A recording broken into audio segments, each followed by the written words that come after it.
Assalamualaikum warahmatullahi wabarakatuh. Selamat siang mahasiswa semuanya. Hari ini kita bertemu kembali pada mata kuliah Cross Cultural Understanding. Topik kita kali ini kita akan bicara tentang eksonormatif dan endonormatif bahasa Inggris dalam berkomunikasi ya. Oke. Topik ini agak sedikit spesifik ya, tapi tujuannya tidak lain untuk membuat kita paham bagaimana tentang peran bahasa Inggris itu sendiri dalam proses komunikasi. Oke. Semoga rekan semuanya masih diberikan kekuatan kesehatan untuk melakukan perkuliahan. Jagalah kesehatan dengan baik. Kita masuk kepada topik pelajaran kita pada kesempatan kali ini. Kita akan bahas dulu tentang definisi dari eksonormatif dan endonormatif ya. Kalau kita melihat tentang eksonormatif sendiri, tending to look outward and rely on foreign forms and custom. Jadi kalau kita melihat eksonormatif itu lebih atau cenderung untuk melihat keluar ya, and rely on foreign forms and custom. Oke. Apa maksudnya di sini? Kalau kita melihat pada poin ini, tending to look outward. Jadi kita akan melihat kepada keluar ya. Jadi kalau kita memiliki budaya sendiri, kita akan lebih melihat kepada budaya yang ada di luar dari budaya kita. And rely on foreign forms and custom. Jadi lebih mempercayai bentuk-bentuk ataupun kebudayaan asing. Artinya apa? Kalau kita melihat eksonormatif ini, ketika bertemu antara budaya kita, misalnya budaya Minang dengan budaya Inggris, ya, maka kita akan lebih melihat budaya orang itu yang lebih baik, budaya orang itu lebih tepat. Terkait dengan bahasa Inggris sendiri, maka kita akan menganggap bahasa Inggris yang betul itu adalah bahasa Inggris yang ada di Inggris seperti itu, ya, bukan bahasa Inggris yang ada di negara kita atau tempat kita. Dan kita juga menganggap budaya-budaya itu lebih baik dan lebih bagus untuk kita tiru ya. Jadi lebih detailnya, speaking, berbicara, menulis, acting, bertindak ya, like native speaker of English. Jadi kita itu ketika melakukan bahasa Inggris, kita akan berbicara, menulis, dan berperilaku atau bergaya seperti penutur asli dari bahasa Inggris itu sendiri ya. Seperti yang British punya receive pronunciation ataupun yang Amerika punya itu General American Standard. Oke. Jadi itu yang namanya eksonormatif. Kita lebih melihat budaya orang itu lebih baik ketimbang budaya kita, dan kita akan meniru budaya ataupun bahasa mereka itu, dan kita menganggap apa yang ada di mereka itu lebih baik daripada kita. Oke. Kalau kita melihat dari kasus endonormatif, tending to look outward and rely on local forms and custom. Kalau kita melihat kepada endonormatif ya, kita akan melihat kepada insight ya, and rely on local forms and custom. Artinya apa di sini?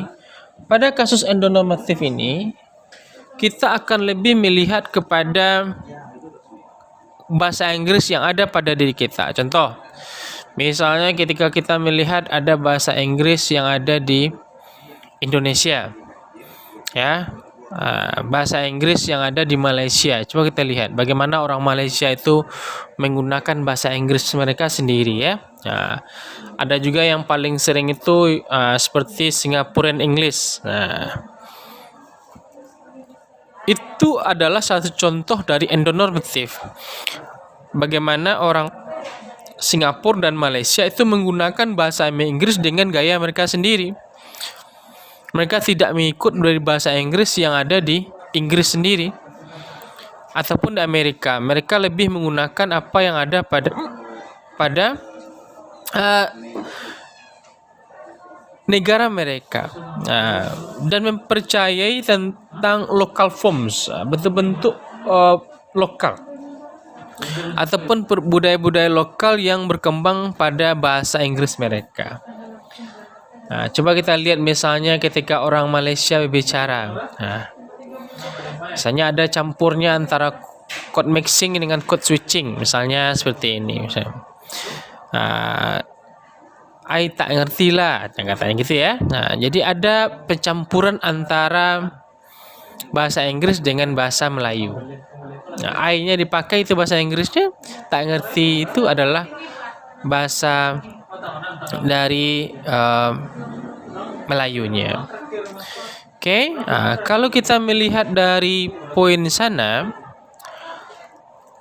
Malaysia itu mencoba untuk menampilkan budaya mereka sendiri. Mereka percaya dengan kemampuan bahasa Inggris mereka. Mereka juga tidak mengikuti yang pola bahasa Inggris sendiri. Ya. Kalau kita melihat lagi dari kasus Singaporean English, English yang Singapura punya itu berbeda lagi gayanya.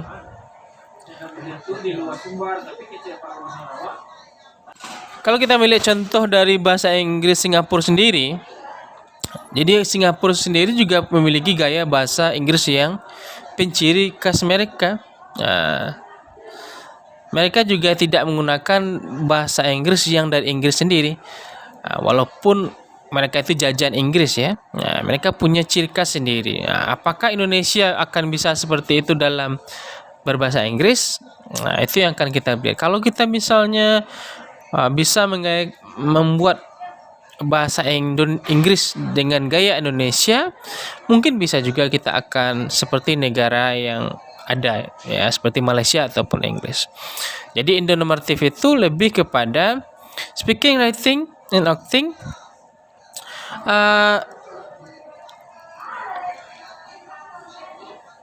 Itu lebih kepada wilayah mereka sendiri ya.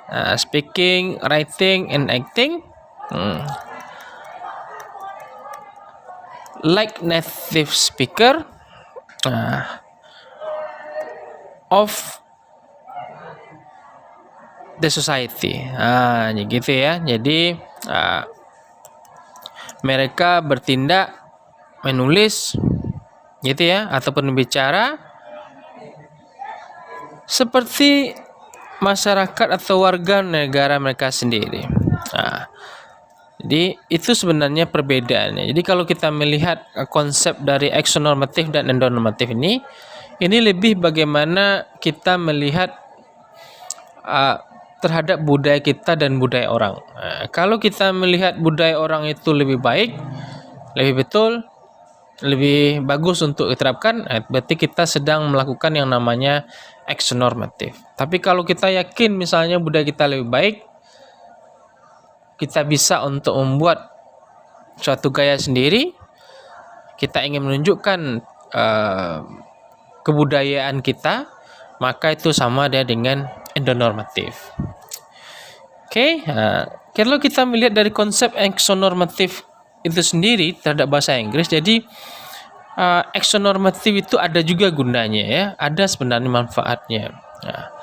Yang pertama, konsep exonormative itu seperti academic setting. Jadi kalau kita misalnya ingin belajar bahasa Inggris yang betul, tentu kita harus mempelajari bahasa Inggris yang memang asli diturunkan di negara Inggris ataupun Amerika ya. Kenapa? Karena itulah yang dipakai oleh seluruh dunia.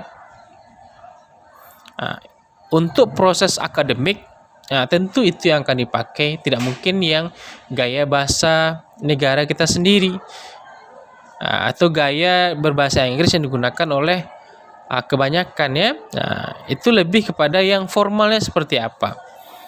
Oke, jadi untuk academic setting atau academic konteks tentu kita akan lebih menggunakan yang exonormatif. Maka kita harus belajar terhadap bahasa Inggris yang memang asli dari negara Inggris ataupun mereka sendiri. Selanjutnya, kalau kita misalnya belajar tentang exonormatif, nah, tentu nanti kita akan mendapatkan distant social relation. Nah, kalau kita belajar tentang standar ya, bahasa Inggris standar yang Inggris dan Amerika punya, kalau kita lakukan dalam proses komunikasi, hal ini akan membuat suatu distance, jarak ya. Kenapa? Karena dalam proses bahasa Inggris sendiri memang sudah ada klasifikasi ataupun strata dari seseorang itu ya. Ketika misalnya di dalam bahasa Inggris sendiri ataupun negara Inggris sendiri, mereka juga memiliki strata seperti low class people, middle class people, dan high class people. Kalau kita berbicara misalnya dengan orang high class people, maka modal akan lebih banyak digunakan. Seperti misalnya, would you mind? Do you mind? Seperti itu. Modalnya akan lebih banyak pada kelas-kelas atas. Oke. Kalau misalnya pada kelas bawah, itu hampir bahasa Inggrisnya itu agak berantakan juga. Ya. Mungkin penggunaan to be yang kurang jelas, ya, itulah gaya mereka. Kalau misalnya kita mempelajari yang receive pronunciation ataupun American Standard ataupun bahasa Inggris standar tadi, apakah di Inggris yang namanya receive pronunciation ataupun yang di Amerika itu yang bernama American Standard, hal ini tentu saja akan membuat proses komunikasi kita agak sedikit berjarak ya, karena orang akan merasa bahwasanya kita sedang melakukan komunikasi formal ya, formal. Tetapi pada beberapa kasus formalitas dalam berbahasa perlu kita tunjukkan ya, tidak selalu juga kita tidak harus formal. Jadi harus kita ingat ketika kita melakukan bahasa Inggris dengan bahasa Inggris standar, berarti kita akan membuat suatu jarak ya dengan kelompok sosial kita.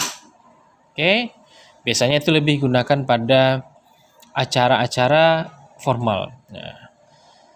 Kalau kita lebih lanjut tentang special technical purpose, artinya apa? Bahasa Inggris yang standar seperti tadi itu biasanya memiliki tujuan-tujuan khusus. Oke. Ada tujuan-tujuan yang tidak umum untuk digunakan. Misalnya seperti kata cool ya, would you mind, do you mind. Mungkin kalau kita bicara tentang kehidupan sehari-hari, hal itu mungkin agak jarang ya. Tetapi pada beberapa kasus hal itu bisa saja terjadi. Oke. Jadi bahasa Inggris yang standar seperti ini lebih memiliki konsep-konsep ataupun pemakaian yang khusus. Oke, bisa saja di tempat-tempat misalnya yang formal, kalau kita bertamu negara atau pejabat seperti itu ya, boleh kita gunakan seperti ini. Oke, tetapi kalau misal nanti kita berada pada suatu komunitas kita, mungkin bahasa seperti ini agak kurang tepat kita gunakan ya, karena itu akan membuat proses komunikasi agak sedikit bermasalah. Selanjutnya apa konsepnya? Written like speaking. Jadi ketika kita menggunakan konsep exonormatif dalam bahasa Inggris, maka cara berbicara kita itu sama dengan cara menulis receive pronunciation ataupun bahasa Inggris standar yang ada di Inggris ataupun di Amerika. Secara gramatikal semuanya betul. Nah, kita mempertimbangkan modal, politeness, strategisnya masuk di sana. Semuanya kita pertimbangkan. Jadi berbicara dengan konsep eksonormatif itu sama dia dengan cara menulis. Harus betul semuanya. Tidak ada yang salah sedikit pun. Gitu ya. Nah, jadi kalau kita melihat dari konsep eksonormatif ini, dapat kita ambil kesimpulan bahwasanya menggunakan bahasa Inggris dengan konsep ini lebih digunakan nanti pada konsep-konsep yang formal, ya. Ada formalitas di sana dalam proses penggunaan bahasa Inggris, ya. Nah, tapi satu hal yang pasti, ketika kita menggunakan konsep eksonormatif ini, akan ada jarak yang terbangun atau terbentuk dalam proses komunikasi. Kalau kita bahas lagi tentang endonormatif, endonormatif itu suatu konsep berbahasa bahasa Inggris ya, yang memiliki cara ataupun gaya yang bertolak belakang sebenarnya dengan konsep eksonormatif. Kalau endonormatif dia lebih casual, jadi event suatu acara ataupun kegiatannya itu lebih casual, lebih santai. Formalitas itu hampir tidak ada, lebih kepada informal yang banyak. Jadi ketika kita bicara itu tidak akan ada masalah ya, karena eventnya atau acaranya itu lebih kepada informal, lebih kepada santai. Oke, komunitasnya pun beda ya. Mungkin ini lebih kepada orang-orang yang kita kenal, orang dekat dengan kita ya. Itu bukan apa? Itu bisa kita lakukan yang casual setting. Jadi konteksnya itu lebih kepada kedekatan, closeness ya. Nah, jadi close social relationship atau close social relation. Nah, jadi hampir sama seperti tadi. Jadi hal ini akan membuat seseorang tuh merasa lebih dekat. Kenapa?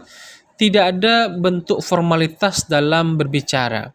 Sehingga orang itu akan bebas saja dalam mengungkapkan atau mengekspresikan apa yang ada dalam pikiran mereka.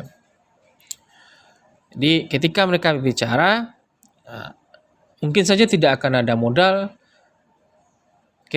grammarnya mungkin agak susah juga, entah mana yang is, entah mana yang am atau were.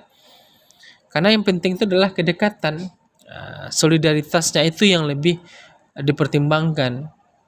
Gitu ya. Nah, jadi hal ini akan membuat suatu komunitas itu akan lebih dekat. Dan fungsi dari endonormatif ini lebih kepada everyday purpose. Jadi lebih kepada bagaimana cara seseorang itu bertahan dia, everyday purpose ya. Bagaimana cara seseorang itu bertahan dalam menggunakan bahasa Inggris untuk kehidupan sehari-hari.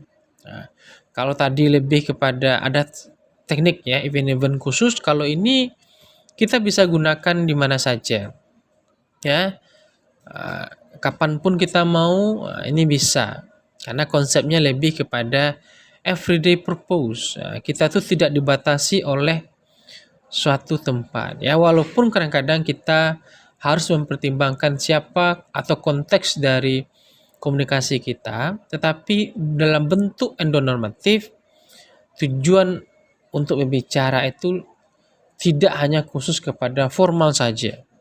Kita bisa juga memiliki tujuan untuk informal, casual, intimate, ya, intim. Jadi bisa untuk tujuan apa saja.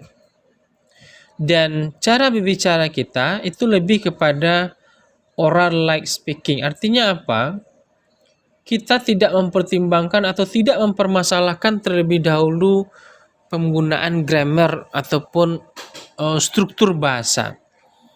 Boleh saja kita misalnya lupa subjeknya atau kita tertukar to be-nya, tidak ada masalah untuk itu, karena dalam proses komunikasi yang sebenarnya yang akan dilihat itu adalah meaning-nya, bukan struktur dari bahasanya ya. Nah, itu adalah konsep dari komunikasi. Tetapi untuk beberapa hal, beberapa kasus, kita perlu juga, ataupun misalnya seperti konsep formal, kita tidak bisa seperti ini. Kalau formal ya formal kita dalam berbicara, tidak bisa kita menggunakan konsep endonormatif pada event formal, tak bisa. Endonormatif ini kita lakukan pada konsep informal, tidak ada masalah. Jadi ketika kita bicara dalam konsep endonormatif, bahasa Inggris kita tuh kalau salah nggak ada masalah juga. Apakah dia he atau she, apakah she is dia atau she am atau she were juga nggak ada masalah nanti itu. Apakah ing-nya lupa, s-nya lupa juga nggak ada masalah. Karena yang penting itu adalah bagaimana proses sebuah pesan itu tersampaikan kepada lawan bicara kita. Jadi dapat kita simpulkan dalam konsep endonormatif bahwasanya konsep dari bahasa Inggris seperti ini lebih ditujukan kepada kegiatan-kegiatan yang informal, yang tujuan dari bahasa itu sendiri tidak lebih adalah untuk membuat bagaimana cara kita bertahan untuk kehidupan dalam menggunakan bahasa Inggris sendiri ya. Oke. Nah, apa sih fenomena yang dirasakan oleh non-native ya, bukan penutur asli dari bahasa Inggris, yaitu bukan penutur dari bahasa Inggris yang receive pronunciation atau RP dari bahasa Inggris ataupun yang Amerika General American Standard. Nah, apa yang kita lakukan sebagai orang yang bukan penutur asli? Gejala-gejala yang pertama yang bisa kita lihat adalah speaking like British or American. Ini yang sering terjadi. Ketika kita mempelajari bahasa Inggris, kita berpikir bahwasanya bahasa Inggris kita tuh haruslah seperti orang Inggris ataupun Amerika. Oke. Jadi kita merasa bahasa Inggris yang asli itu ya seperti orang Inggris atau Amerika. Walaupun sebenarnya hal itu betul, nah, tetapi ketika tujuannya adalah komunikasi, berbicara bahasa Inggris itu tidak harus seperti orang Inggris ataupun Amerika. Saya berikan contohnya, misalnya dalam kata siswa atau mahasiswa ya. Kalau dia British English, dia akan menyebutkan misalnya seperti mahasiswa itu dia akan gunakan student. Student. Seperti itu dia gaya bicara mereka. Student. Kalau kita kan biasanya menggunakan kata student ya. Biasa saja. Tapi kalau dia British dia agak kidung sedikit. Student. Nah, agak kidung dia. Dan juga kalau bertemu antara misalnya huruf L dan A ya. Nah, seperti kata apartemen. Nah, bahasa Inggrisnya kalau orang Inggris dia akan mengatakan flat ya, flat dia bilang. Tapi kalau kita kan biasanya flat saja. Nah, kalau Amerika yang asli, dia akan mengatakan misalnya hitam. Nah, kalau hitam tidak akan menggunakan kata black, gitu ya. Black untuk mengatakan hitam. Kalau kita kan biasanya menggunakan kalau hitam itu kan black, biasa saja ya. Kalau Inggris yang mengatakan hitam tidak akan menggunakan gaya bicara atau akan mengucapkan seperti black, gitu ya. Itu sebenarnya itulah yang akan dilakukan kalau misalnya orang penutur bukan penutur asli dalam berbicara. Mereka akan mencoba meniru bagaimana sebuah kata itu dituturkan dalam berbicara bagaimana yang mereka inginkan. Apakah nanti mereka akan meniru Britishnya atau mereka akan meniru Amerikanya. Sebenarnya hal ini boleh saja, tidak ada masalah untuk itu. Oke. Memang inilah yang akan kita coba ya berbicara. Tetapi permasalahan akan banyak muncul ya. Akan banyak muncul karena kita akan memaksakan bahwasanya bahasa Inggris itu hanyalah dari dua tempat ini. Padahal sebagaimana kita bahas tadi, di negara lain pun bahasa Inggris mereka agak berbeda juga. Tidak seperti itu cara pengucapannya ya. Yang kedua apa? Considering that only British and American is English. Nih.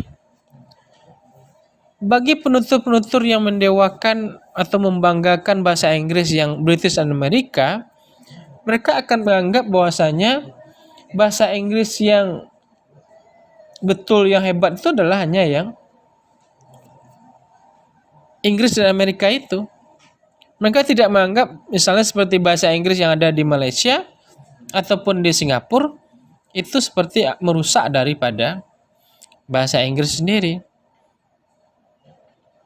Tapi kalau kita lihat lagi dalam proses komunikasinya, ada begitu banyak varian dari bahasa Inggris sendiri.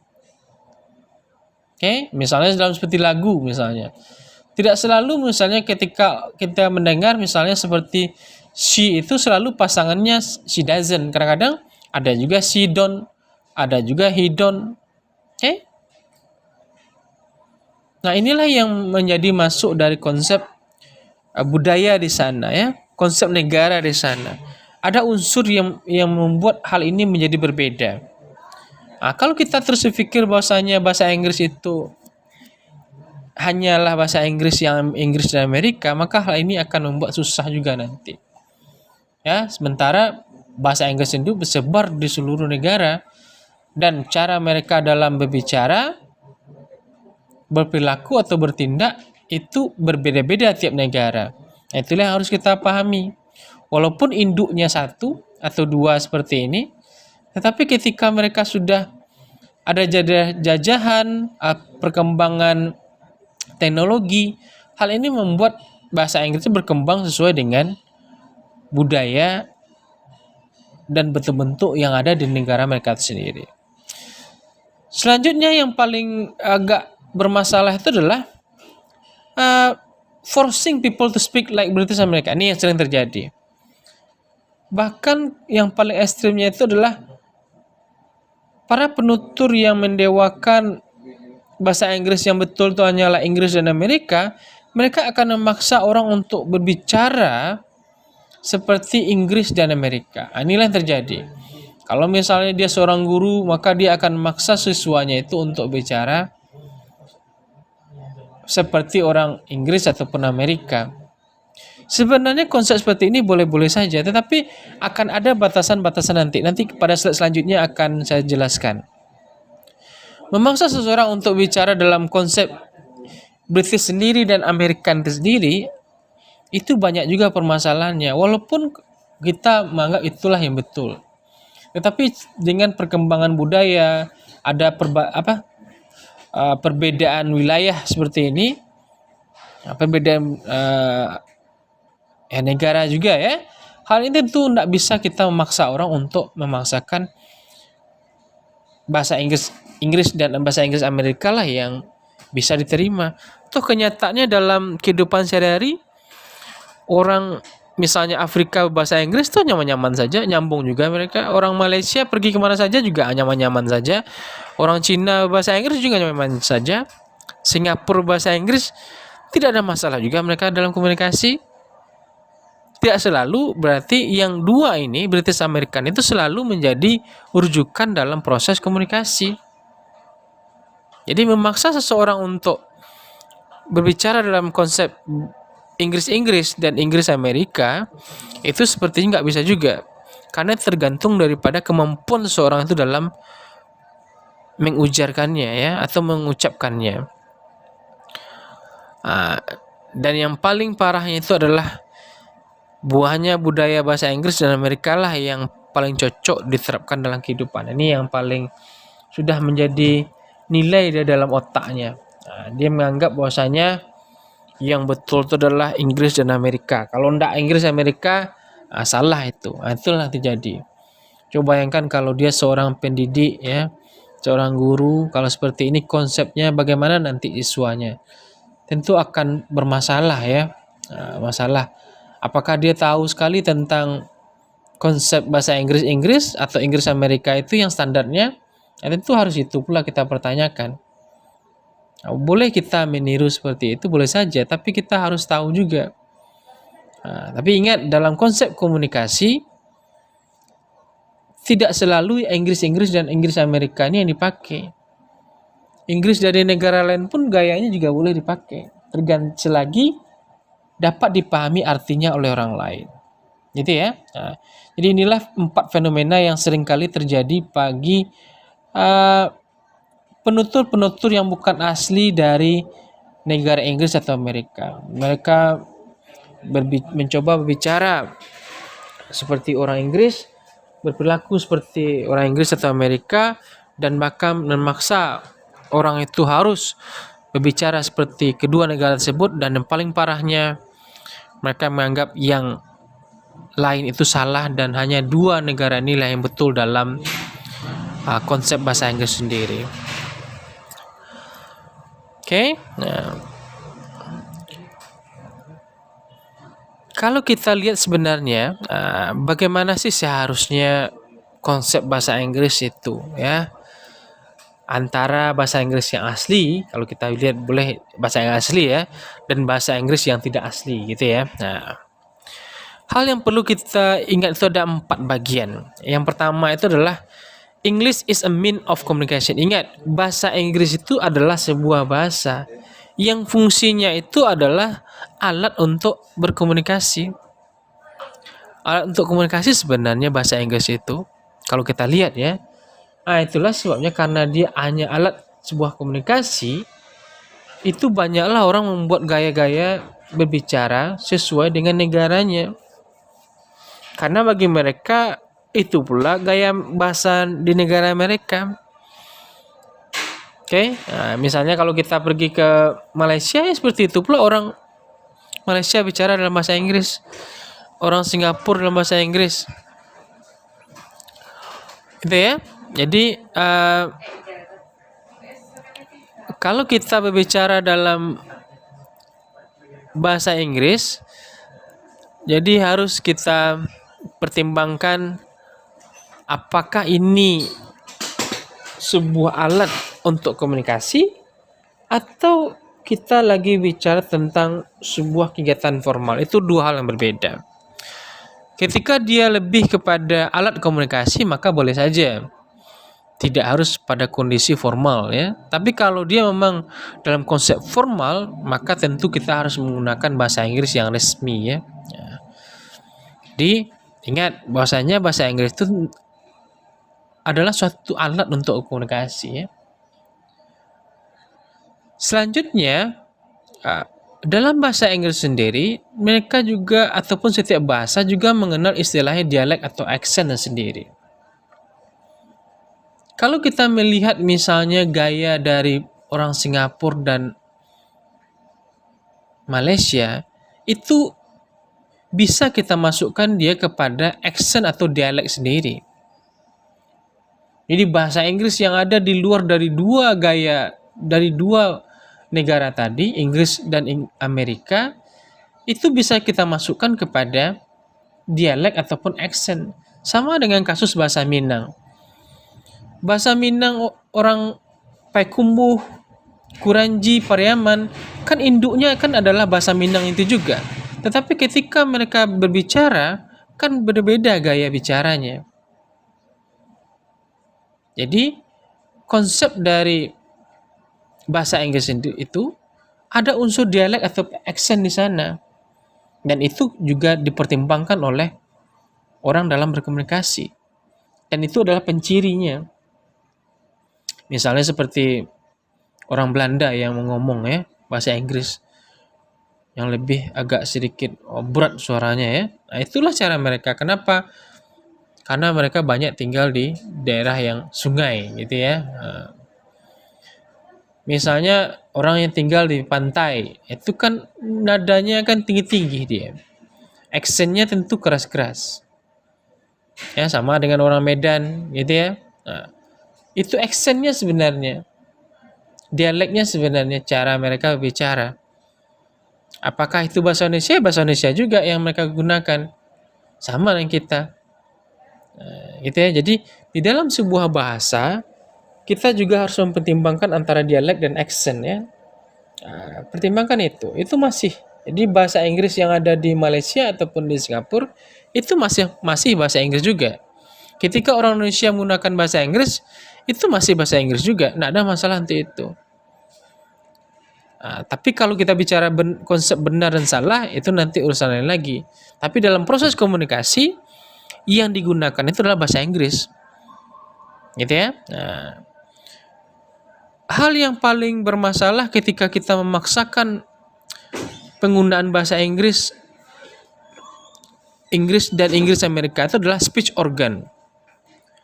Speech organ ataupun alat bicara dari seseorang itu Tidak sama dia. Tidak sama. Orang Inggris memiliki alat bicara speech organ yang berbeda dengan orang Indonesia. Tidak sama dia. Rahang, lidah, gigi, itu dua hal yang berbeda ya. Jadi speech organ, alat bicara kita ini berbeda tiap negara. Ya, tiap penduduk itu berbeda, tidak sama dia. Kita mudah saja melihatnya. Misalnya seperti Minang, orang Minang dari Payakumbuh kan agak menedayu ketika mereka ngomong kan berbeda. Oke. Misalnya orang di pantai kok keras-keras semua, orang Medan kok keras-keras semua. Ya seperti itulah speech organ mereka tuh yang mempengaruhi cara bicara mereka. Nah, kalau kita paksakan konsep dari British dan American ini kepada seseorang, itu yang terjadi permasalahan. Tidak akan bisa seseorang itu meniru dengan baik. Kalau kita menyalahkan itu bukanlah bahasa Inggris yang resminya, terus bagaimana cara mereka bicara nanti? Sementara mereka terbatasi atau dibatasi oleh speech organ seperti itu. Jadi memaksakan konsep British dan American pada seseorang itu bermasalah. Kenapa? Karena kita dibatasi oleh alat bicara yang diberikan oleh Tuhan itu berbeda dari tiap negara dan tiap orang. Dan yang terakhir, other English, itu bahasa Inggris yang bukan Inggris dan Amerika tadi ya, juga adalah atau mengandung sebuah budaya di sana. Ada norma di sana. Dan ingat, cara berbicara mereka dalam bahasa Inggris itu diterima kok dalam proses komunikasi. Jadi ketika misalnya seorang orang Malaysia bicara bahasa Inggris dan mereka pergi ke Amerika, tidak ada masalah, mereka nyaman-nyaman saja. Orang Cina berbahasa Inggris di Amerika dan di Inggris toh nyaman-nyaman saja, nyambung juga. Oke? Kalau kita misalnya orang Indonesia pergi ke Malaysia ya seperti itu pula, nyambung juga. Tidak ada masalah untuk itu. Dan kenapa? Ada budaya yang kita gunakan di sana. Ada norma, aturan-aturan juga ya. Nah, walaupun bentuknya misalnya agak kacau-kacau seperti itu, tapi ya ada juga norma-norma yang terjadi atau berlaku pada bahasa itu sendiri. Dan yang paling inti dari perbedaannya adalah bahwasanya bahasa Inggris yang bukan berasal dari dua negara itu, mereka diterima untuk berkomunikasi. Jadi ketika teman-teman nanti berkomunikasi dalam bahasa Inggris, tidak ada masalah untuk itu. Apakah gaya bicaranya menggunakan British atau American? Itu alhamdulillah sungguh sangat bagus sekali. Tapi toh kalau seandainya tidak bisa menggunakan accent British, American atau Australian dalam berkomunikasi, tidak ada masalah juga. Karena yang selagi kita menggunakan bahasa Inggris, itu bahasa Inggris. Walaupun berbeda dialek ataupun aksen dari yang tiga negara tadi, juga tidak ada masalah. Toh mereka juga nyaman-nyaman dalam menggunakan bahasa Inggris mereka, seperti orang India dalam bicara, tidak ada masalah seperti itu. Jadi kalau kita mengambil kesimpulan dari topik kita, konsep exonormatif dan endonormatif ini,